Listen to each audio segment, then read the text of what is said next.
Hey everyone, Mr. A here. Hope everyone's doing wonderful today because I am feeling spectacular.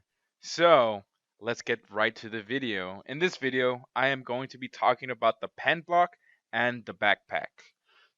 But before even get started, for this program, I will have my sprite moving in all directions. But in the previous video, we saw how long of a code that gets, right? So this is where I'm going to talk about more about the backpack. So first things first, let's go ahead and click on our folder. And let's go back to that movement with animation and switching backdrops, right? So we're going to go ahead and see inside. And we're going to go ahead and look at this code that moves our sprite, right? See how kind of long it is? If I don't want to rewrite that code, the cool thing about my backpack is you're going to find it down here. Go ahead and click on backpack. And if I want to add this moving code to my backpack, what I'm going to be doing is just grabbing it and adding it to my backpack. And I know I'm adding it to my backpack once it's highlighted. Once it is highlighted, there I see my script. Now this code is in my backpack. So now what that means is that I'm able to reuse this code in any program I would like, right? So what I'm going to go ahead and do now is go ahead and go back to my folder and go back to that previous project where we're going to be talking about the pen block. Go into see inside, and now I'm going to go ahead and select my backpack, drag out the moving code, and voila. My code is now on this sprite. So when I go ahead and click the green flag, I am able to move in all directions. So that is the cool thing about the backpack. Sometimes in programming, we will be repeating code a lot. So instead of rewriting the code, you can just save it in your backpack and use it at any time you want in any program, which is awesome. So now that we have our moving all set up, now we're going to go ahead and introduce the pen block. So if we go ahead and look at all our coding blocks, we see nothing that has pen in it. So how do we get access to those pen blocks? So if you go ahead and select this add extension on the bottom left, you're going to see all the extensions, all the plugins that Scratch gives us to use. So you have music, video sensing, microbit, makey. You have so many options, but in this case, we're going to be using the pen block. So go ahead and select the pen block, and now our pen blocks are on our coding blocks. So how does this pen block work? So just like if you're writing a pretty long essay, right?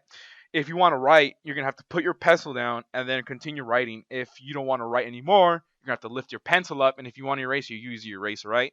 Similar idea with Scratch here. So anytime I start a new line of code, let's go ahead and grab an events block. So I'm gonna have, when I press the letter D, what is that's gonna do is it's going to put my pen down, right? So when I put my pen down, that means I'm writing. But if I no longer want to write, I'm going to go ahead and press the letter U for up, right?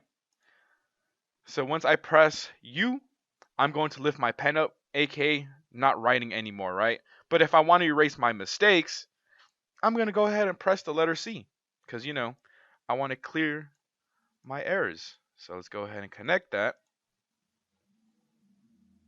Go ahead and click on C.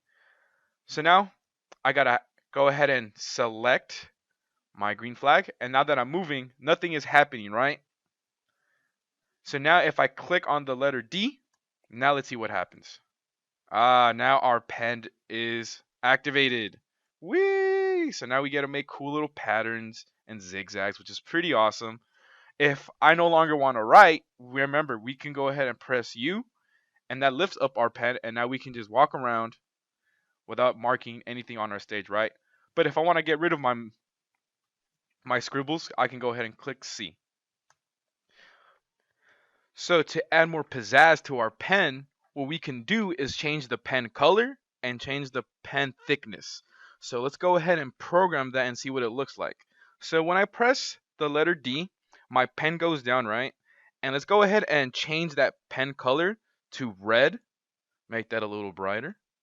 And let's go ahead and change the pen thickness or size to about, let's go with 20, right?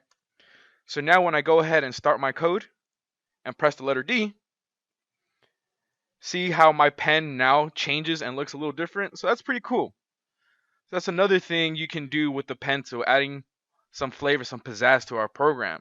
So as a challenge for you all, I want you to create your own pen program, and I want you to send a screenshot with either your initials or name on the stage. And this concludes the video, and I will see y'all on the next video.